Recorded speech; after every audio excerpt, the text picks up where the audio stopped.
Thanks for bearing with me while I get all my cords and microphones set. And thank you for that beautiful song, the music team. That's one of my favorite songs because it's the heart of what we teach.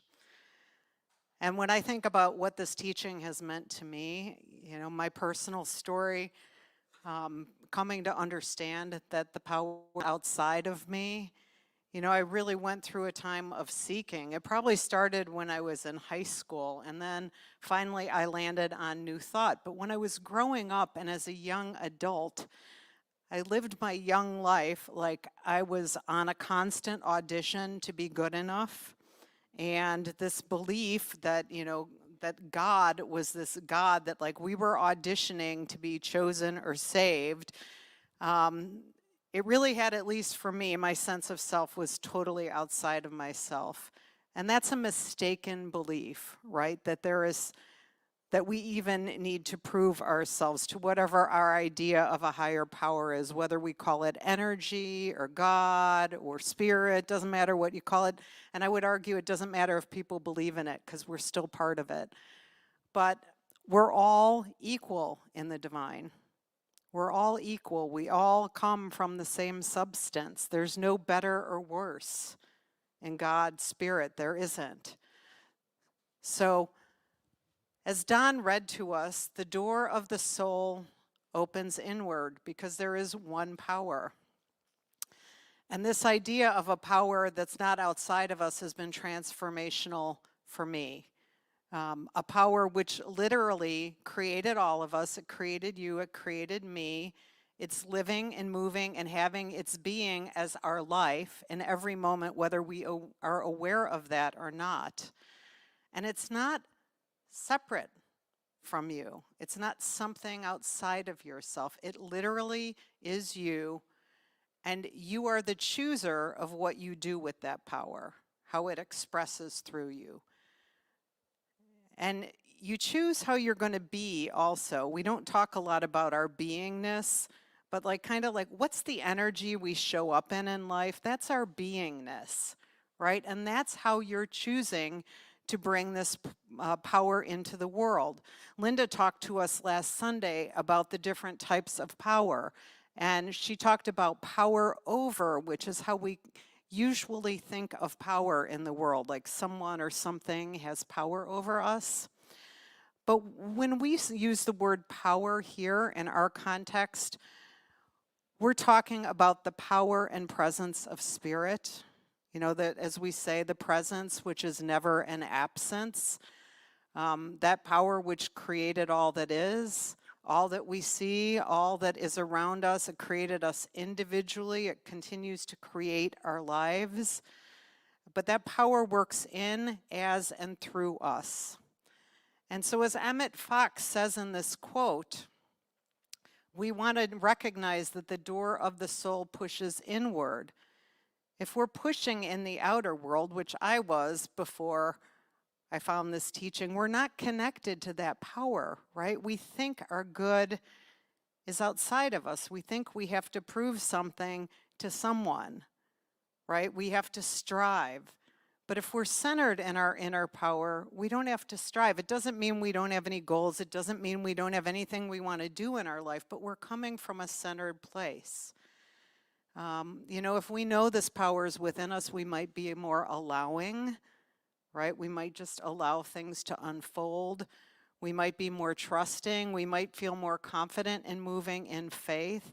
But this is often where we do get tangled up as human beings, right? We might pray for something. We're big on prayer here. But then we want, however it goes after the prayer, we want to dictate how it happens, don't we? And if the process isn't going the way that we think it should go, then we don't have faith, right? But often an answered prayer looks different than we think it's going to look.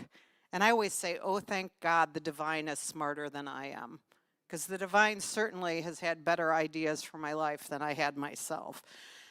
But our faith needs to be in the demonstration. We talk about love and law here. Law is how things come into form. It's like quantum physics, and that law is consistent, right? So we want to have faith in the demonstration of our prayers. And so we need to walk in trust with this. But Spirit is always working perfectly on our behalf. So we want to work on knowing our connection. That's why we want to focus on the door going in. Think about it. If you're pushing, trying to get out the door, you're closing the door. You don't want to close the door. Ernest Holmes expresses this well in this quote because our mind is the focuser of our personal power. So Ernest says we must understand that it is a power for good, and we must realize that this power flows through us and that the instrument of this power is our own mind. We must begin right where we are because there's no other place we could begin. So our mind can accidentally be focused by others, can't it? You know, I was sitting on the plane the other day. I had to go to St. Louis for my work, and there was a guy next to me, and he had a news station on. And the news station was basically, the whole broadcast was against a candidate. And all the lines that were coming across the stream were like saying negative things about the person. And I'm like, wow, he is allowing his mind to be fed by someone else's thoughts. And we all do it. So I'm not being too hard on him. He was a very nice man. He was very friendly and stuff. But, you know, we can put someone else's voice in our head, and we don't want to do that. We want to be centered in our own voice. And we might have been taught that that was selfish, right? But when you're centered in your spirit, you're moving from a place of wholeness. And you know when you're out of alignment. But this inner thing is so important. I know early in my journey, when I first started working with a practitioner, I used to say things like, I have to figure this out. And when I'd be talking to my practitioner, I would tell her about the 2,700 people that I talked to get their opinion on what I should do. And I mean, that's an exaggeration, but I always wanted to know what everyone else thought I should do because I didn't trust myself. Right? But then as I began to practice, I began to trust myself, and I began to trust that I would know if something was right for me. And if I didn't know, then that meant I wasn't ready to decide, or maybe it meant it wasn't for me. Right? But that I could just trust that my spirit knew what it was doing with my life. Jesse Jennings says the value we seek in life is not conferred from outside of us, but is generated within. And so this inner power is the foundation. It's the spiritual foundation from which we create our personal power in the world. That's the place we want to source ourselves from.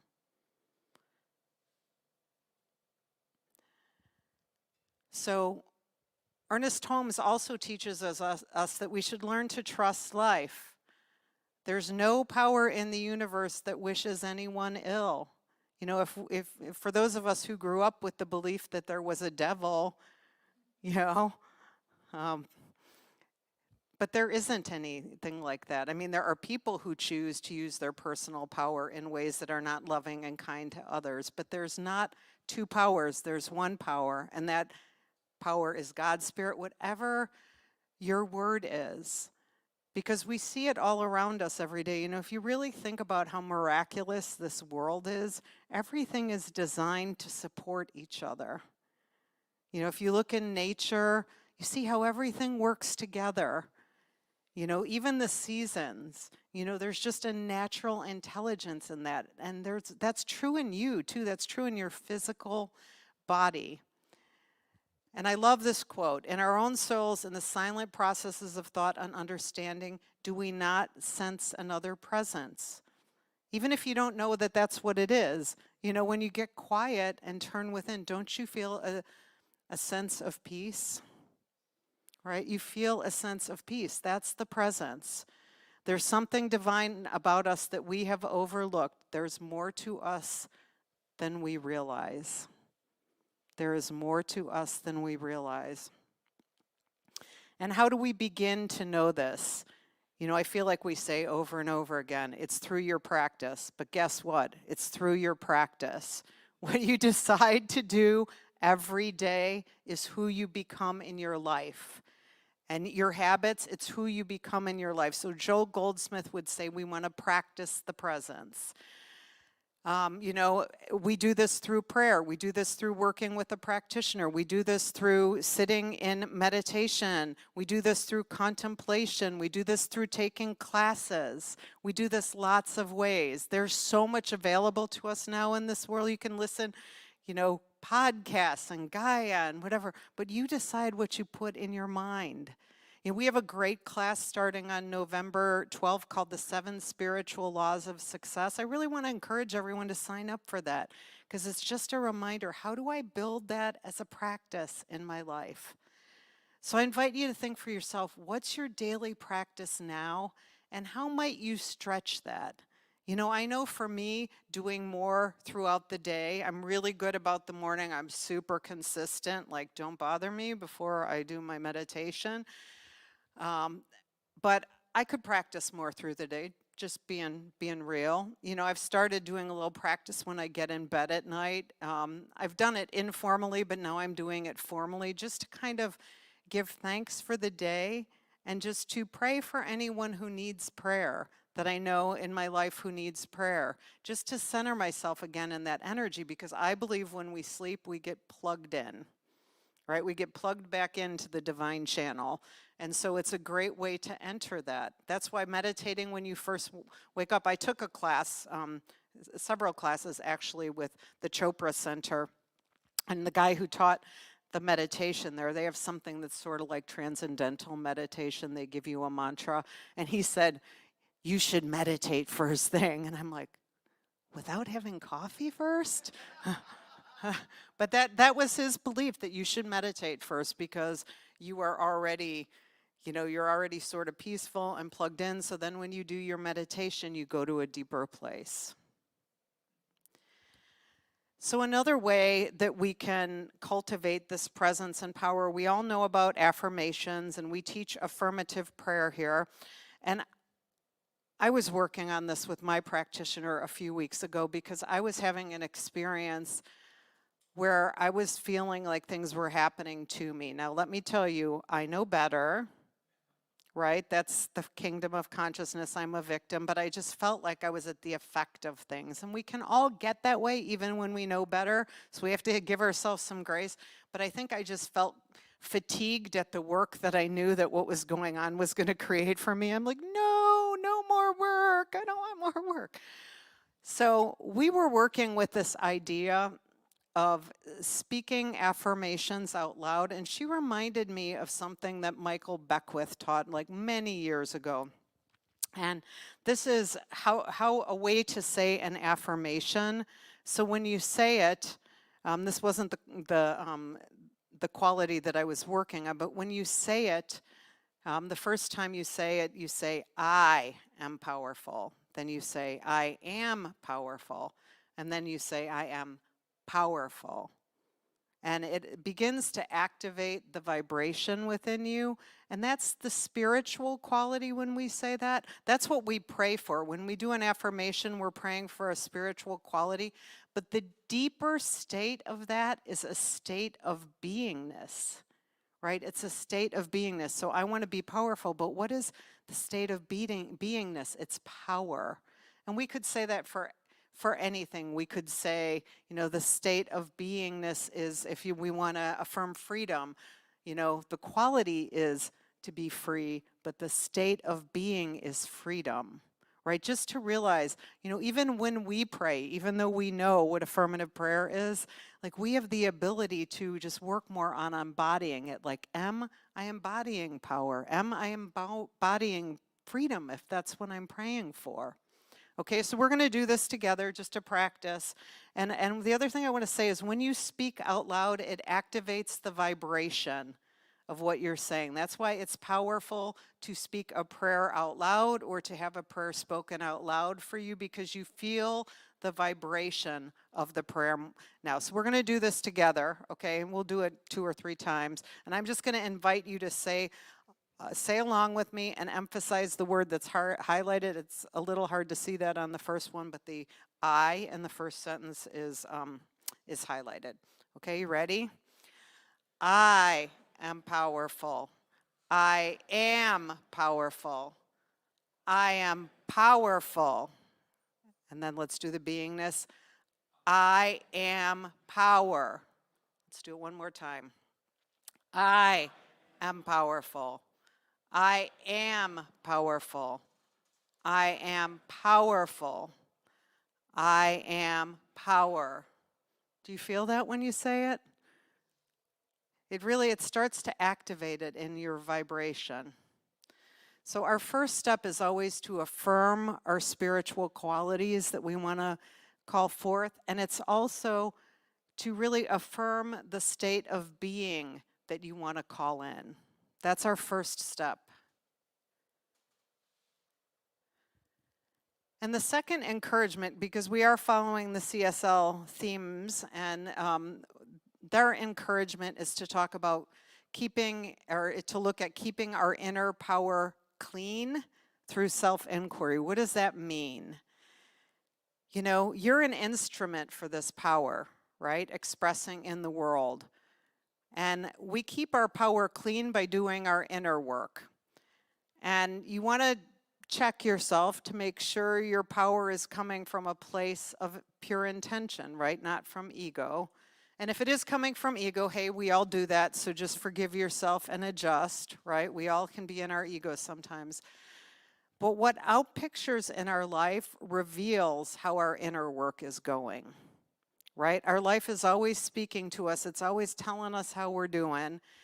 So what outpictures in your life is telling you how your inner work is going. So here's some questions you can ask yourself. Is there a hidden agenda in my expression of power? You know, when I was in my corporate job, I don't even know if I had an hidden agenda. I had an agenda. I wanted to get ahead. That was my agenda. It sounds terrible to say that out loud. But, you know, if you're trying to shift, like, you can just ask yourself this question, like, what's my why? Why am I doing this? What am I hoping will come from it? That really points to what's your agenda. You know, or, you know, in your agenda, are you trying to, you know, like I was trying to cure a sense of not feeling like I was enough? Right? Just to ask yourself that question. And you can do this in your meditation and write in a journal. How does my expression of power relate to my values?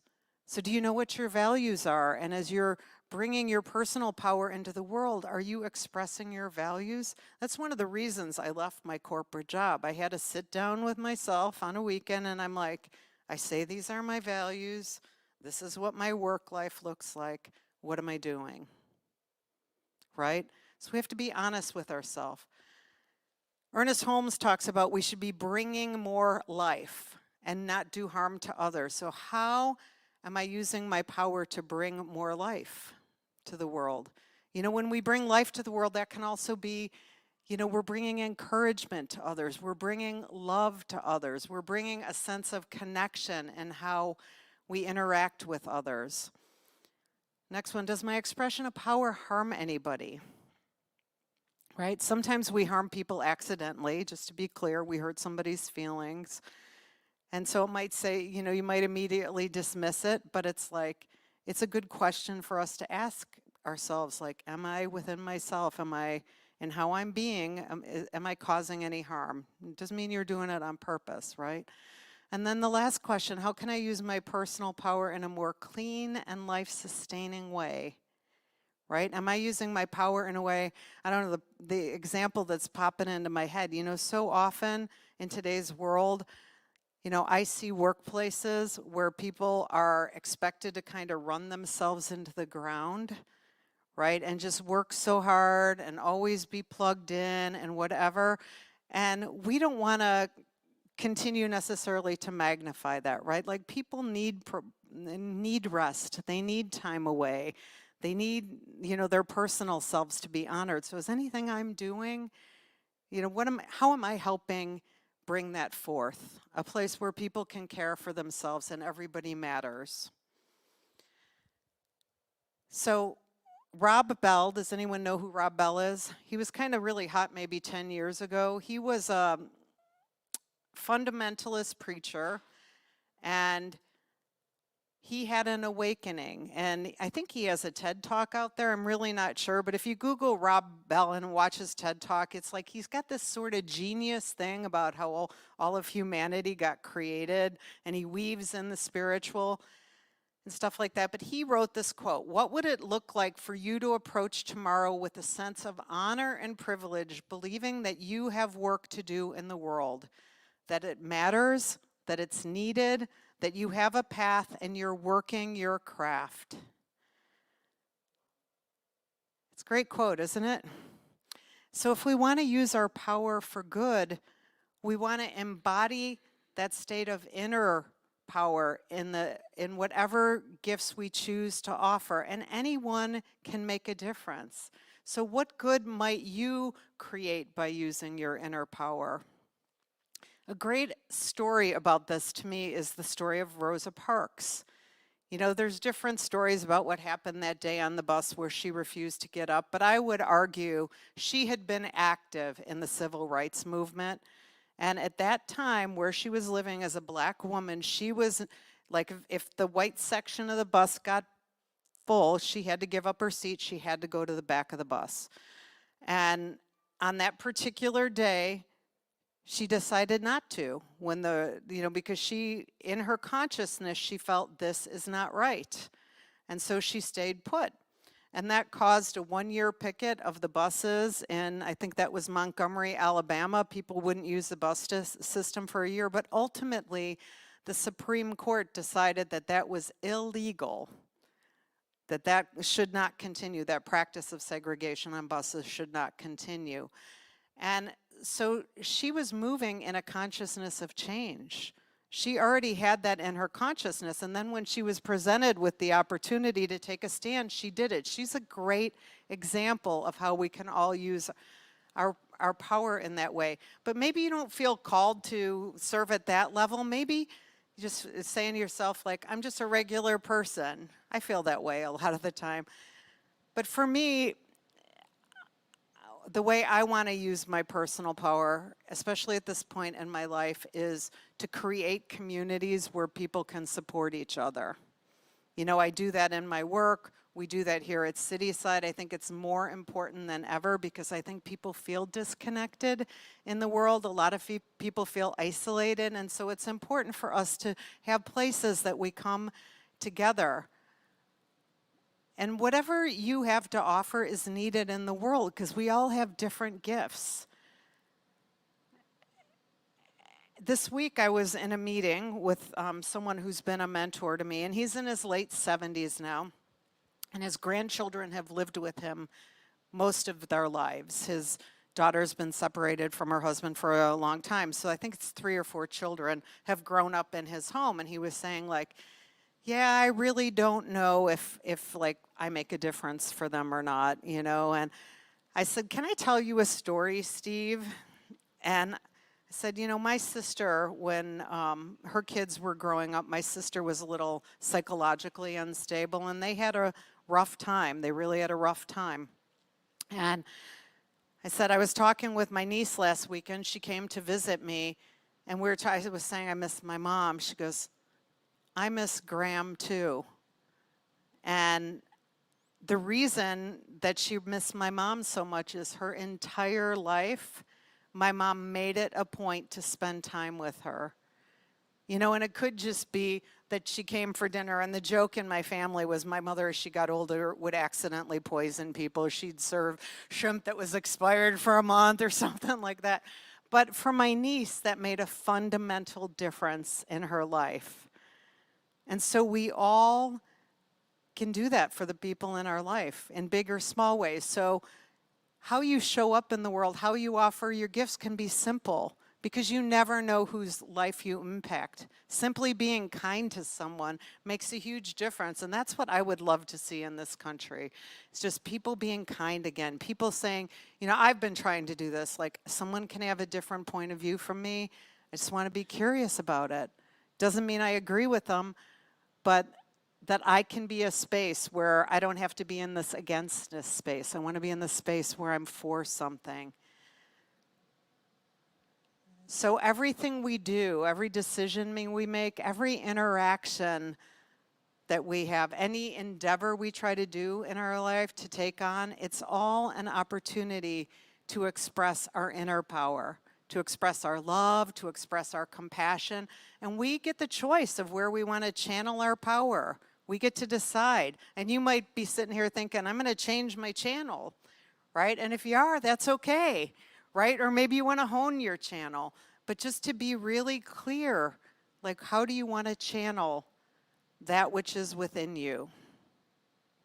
So we've talked about several ways that we can begin to tap into our inner power. The first is just to remember that spirit is the foundation of this whole thing. Ernest Holmes says, there's a power and presence for good, and we can use it. So anyone can make a difference. That's the second thing we focused on. You are an instrument for that power. You want to keep your power clean. You want to practice your affirmations. We did the I am power, I am powerful together. And you want to do some self-inquiry on your own use of this power in your life. Are you directing it where you want it to go?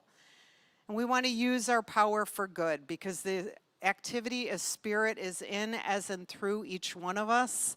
We each have our own gifts to offer. I always say thank God for that, because there's a lot of people who are great at what I'm not. But we all have our gifts to offer, and we can let the Spirit work through us as that. So my invitation to you is to think about, how will you make a difference? How will you use your power to make a difference? It can be big ways, it can be small ways, but how can you tap into this power and use it to do good in the world? That's our invitation. And so as we turn within to pray, I just invite you to close your eyes. Let's just take a deep breath together. Just breathing in and breathing out. And I invite you to say after me, the power of spirit is my power. The power of spirit is my power. So as we turn within, we remember this presence and power, this presence which is never an absence, this presence and power which is in as in through all things. It is in as in through me. It is in as in through each person hearing my words. This presence which is the truth of our being. So as I speak this word from this place of oneness, I just invite you in your own mind, in your mind's eye, to just set an intention, maybe a word, maybe it's a couple words, about how you will use your inner power more fully in the world. What do you want to call forth as your beingness?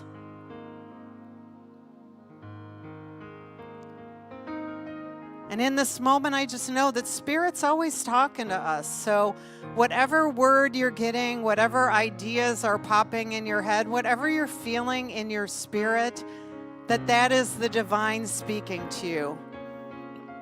And I know that the divine knows what it's doing with your life.